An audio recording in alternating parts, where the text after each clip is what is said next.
loud, it's messy, but it's a necessary evil when you come to a rock shop or a place where they're cutting stone. Oh, that's a nice dark blue.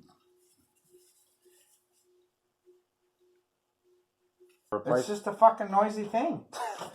There's no quiet saws. They're horrible. But it's functional though? Yeah. Okay.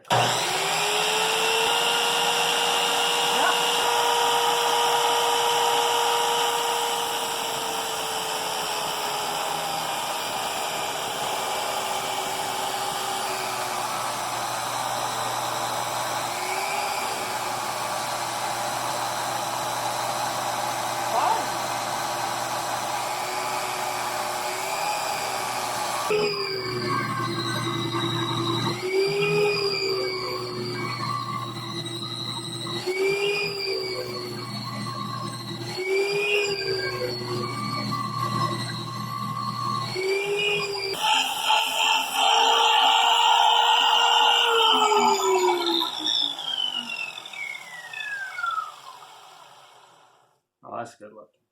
That's pretty stuff. That's the first I've sliced off of that.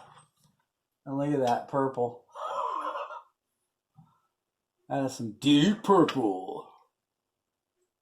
Wow, that's beautiful stuff. I'm glad I cut it that way and not that way.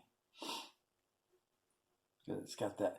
It's weird. You know, everybody likes to cut what they like to see, you know. But like commercial cabbing, you have to cut, you know, with the biggest size you can get. And I like that better than that for a view because it's just too much blue-black there. This has got some breakups and a little patterny poo and a little patterny poo. It's like ice cream. Looks like blueberry ice cream. But yeah, that shit's fucking dank, dark purple. Whew.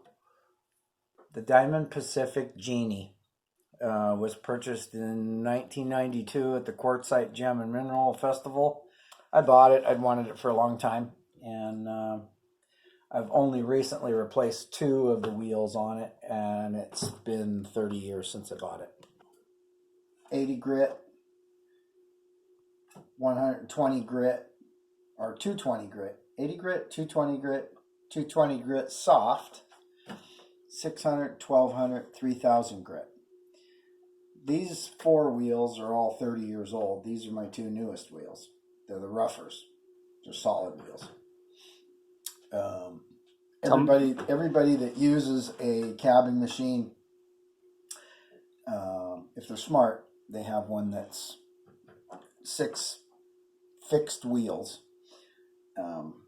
Obviously, you start with your coarse, medium soft, fine, extra fine, polish. So what about this on the end? That's 50,000 diamond. That's a little bit more polish. And some of your hard stones, you have to use the 50,000 diamond on a leather wheel. What's the difference between the solid and the soft? This takes lots of material, and this actually takes the scratches out and does a pretty good job of smoothing from the 60-80 to the 220. Oh, I've got tons of stuff that's halfway finished. I mean, this is a neat little piece of Indonesian ocean jasper. And oh no, that's actually Gary Green. That's from Nevada. But I haven't even finished polishing that yet. That hasn't gotten on the fine wheels. That's just roughed in off of that wheel at 220. It's almost done. It's like this chevron amethyst. That's almost done, but it's just polished on the 220. And then I just throw them over here. And when I put water in this tray and drain this one and clean it, I polish my whole stack of crap that I got sitting over there. That's mookaite from Australia. Nice 3-colored stone. But I haven't really finished rubbing that one yet. What else? Oh, more amethyst. Banded chevron amethyst from Zambia. And that one's not done being polished. Or 220 rather.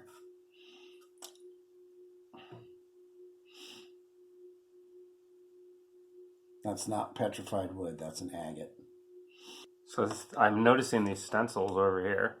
You just put those on little slabs and then you just grind it down? Only if I'm cutting a calibrated stone. Like if somebody wants a 6x6 millimeter, then I cut that. But I cut wacky stones.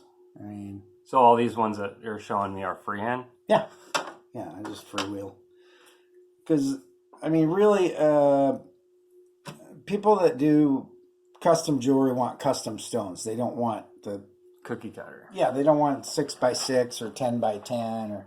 You know, they want big stuff. They want colorful stuff. They want weird material that, you know, Gary Green or Purple Cow or, you know... None of the widely standardized known varieties of stone. I mean, like this is Indonesian ocean jasper is what they call that. That's a very thin slice, and I have a big old chunk of it. That's what it looks like before you slice it.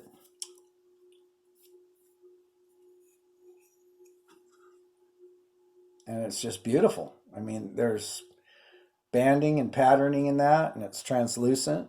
I mean, how can you think that sucks? This is Shattuckite, and it's the first piece I cut of the slabs that I got. And I got a little rowdy on it with the 80 grit wheel, and while I was grinding the back, I cracked the front of the stone. So now I've put a backing piece on of labradorite granite, which has a neat labradorescence in there.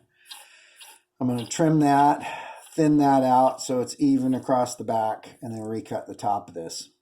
And hopefully I should have a nice stone on that. So let's see what we can do.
Green compound, blue-green stones.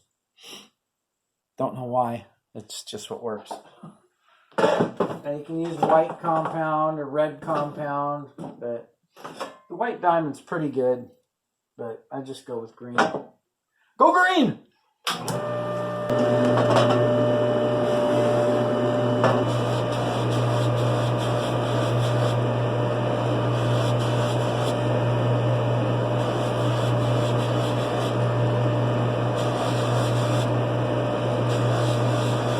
You're letting the compound kind of do its thing, but if you grind too hard into the felt wheel with sticky compound like this, it'll pull the stone right out of your hand and bang!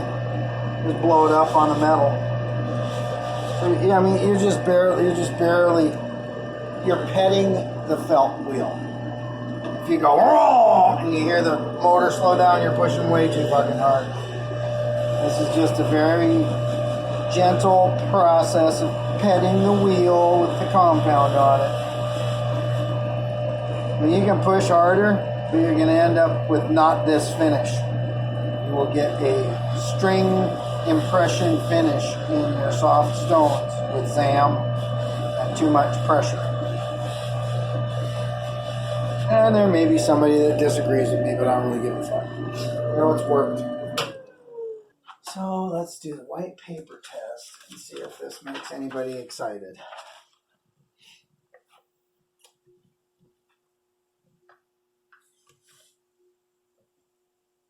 Pretty thick, the